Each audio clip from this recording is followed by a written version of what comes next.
বাংলাদেশ জামায়াতে ইসলামী আজকে বাংলাদেশের সর্বোচ্চ আদালতের রায়ের মাধ্যমে তার নিবন্ধন ফিরে পেল। পলিটিক্যালি মোটিভেটেড পিআইএল বা রাজনৈতিক উদ্দেশ্যে দায়েরকৃত মামলার মাধ্যমে জামায়াতের নিবন্ধন কেড়ে নেওয়া হয়েছিল।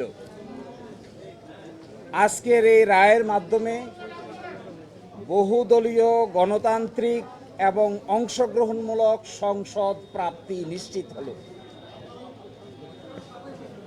আমরা আশা করি এই রায়ের পরে বাংলাদেশে সঠিক নির্বাচনের মাধ্যমে প্রাণবন্ত সংসদ গঠিত হবে।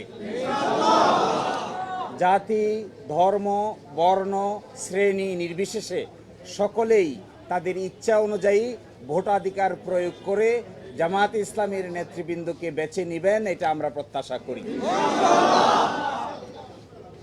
এবং আমরা এটাও প্রত্যাশা করি বাংলাদেশের আগামী সংসদে ইন্টারেস্টিং এবং কনস্ট্রাকটিভ বিতর্ক হবে, যার মাধ্যমে ডেমোক্রেসি একটি স্থায়ী রূপ লাভ করবে। আজকে মাননীয় আপিল বিভাগ হাইকোর্টের যে রায় ছিলেন এই রায়কে বাতিল ঘোষণা করেছেন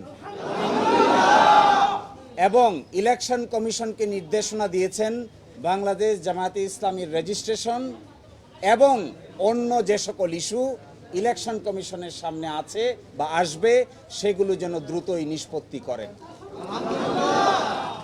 এর এই মাধ্যমে আজকে বাংলাদেশ জামায়াতে ইসলামী তার নিবন্ধন ফিরে পেল এবং প্রতীকের ব্যাপারটিও ইলেকশন কমিশনের সামনে রেফার করা হলো আদার ইস্যু হিসেবে।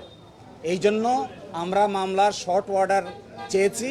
আমরা আশা করি আগামীকালকের মধ্যেই মামলার সংক্ষিপ্ত আদেশ আমরা হাতে পাব।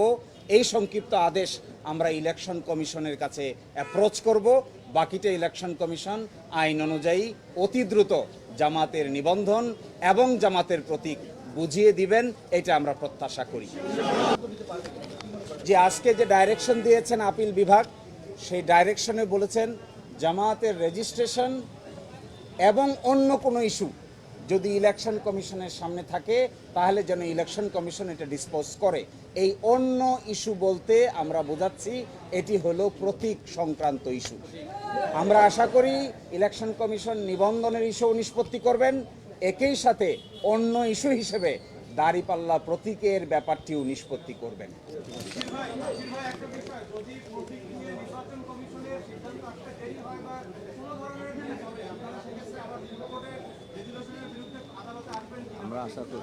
আমরা প্রত্যাশা করি বাংলাদেশ সুপ্রিম কোর্টের সর্বোচ্চ আদালতের রায় চূড়ান্ত।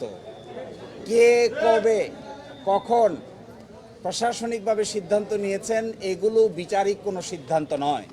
এই জন্য আমরা প্রত্যাশা করি ইলেকশন কমিশন রায়ের কপি পাওয়ার পরে অবশ্যই দ্রুততম সময়ের মধ্যে এই দুটো বিষয়ের সিদ্ধান্ত নেবেন এবং আমাদের প্রত্যাশা কার্যকর হোক, এটাই আমরা গভীরভাবে বিশ্বাস করি।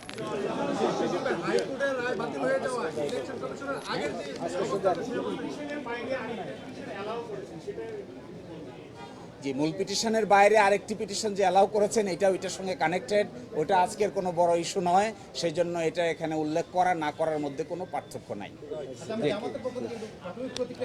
না, এটা জামায়াত ইসলামের পক্ষ থেকে বিবৃতি দেওয়া হবে সময় মতো।